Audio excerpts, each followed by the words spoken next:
we're going to do now is we're going to go from elbows and knees or hands and knees and use your opponent to pop up and do a spinning Juji Gatame. And watch how he comes up and he pops up from this. Okay, grab there, hands posted, pop up to a steady base, catch the arm you want to attack.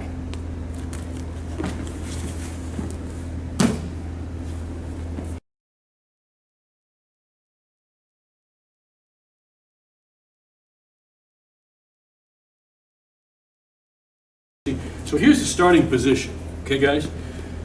Derek wants to get from here to an aggressive situation. He wants to turn the tables.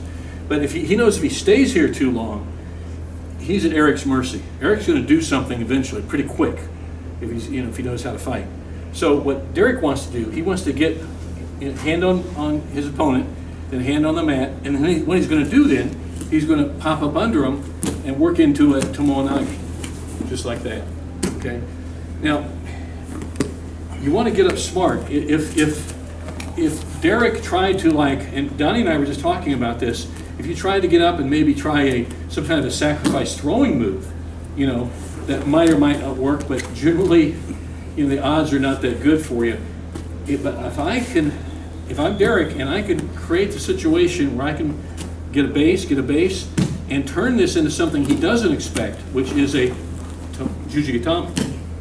And that's a really good way to get up out of trouble and into a winning situation. So let's look at it again. So Eric's dominant. Get your other hand on this thing. He's knocked him down. He's dominating. He's got the grip. He's working it. Now let's look at. You want to coach this through because you're very good at it. Yep. From here, I'm going to try and get a grip on his gi, and whether that's in the pocket of his armpit or that's the actual lapel, it doesn't really matter.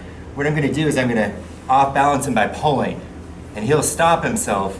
But that allows me to get this hand down and get up without him being able to attack until he regains his balance. And then I have all this space now to get my foot in his hip and go into the juji.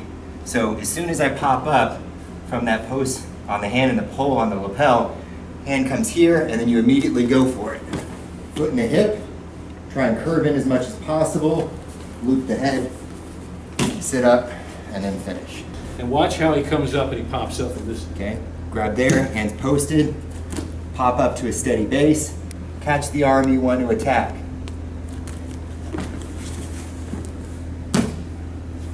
Part of what makes this work is that space. They think they're safe because there's 2 or 3 feet between you, but you're trying to like swing like a pendulum underneath the person. So like if you took a rock on the end of like a string and you kind of swung it like that, it's gonna just go in this nice little arc, and that's what you're doing. So that's why we're pulling on the lapel, is so that they stiffen up a little bit and they have a good base for you to basically swing under on that grip.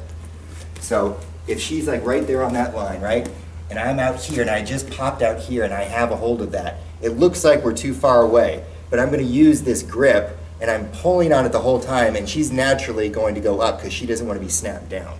If she's being really weak about it and not giving me any resistance, I'm just going to snap her down and go after the choke. But Michaela's not going to let me do that. She's giving me resistance. So now that gives me something to swing under. So we collect the arm, chop it in, and then we just swing right under. If you're not pulling on that lapel, you're going to fall like straight back or on your side, and they're going to climb right on top of you for the pin, or best case scenario in your guard, and that's not really what we want, okay? We want to get out of trouble, get back into a good attacking position, okay? So really use that grip to pull on them and just swing right under there. If you have shorter legs and you don't think that they're gonna like reach, don't worry about it. If your hand can touch them, your foot can touch their hip, okay? And that actually helps a little bit more because it gives you more swing, so you're gonna have more torque as you flip underneath them.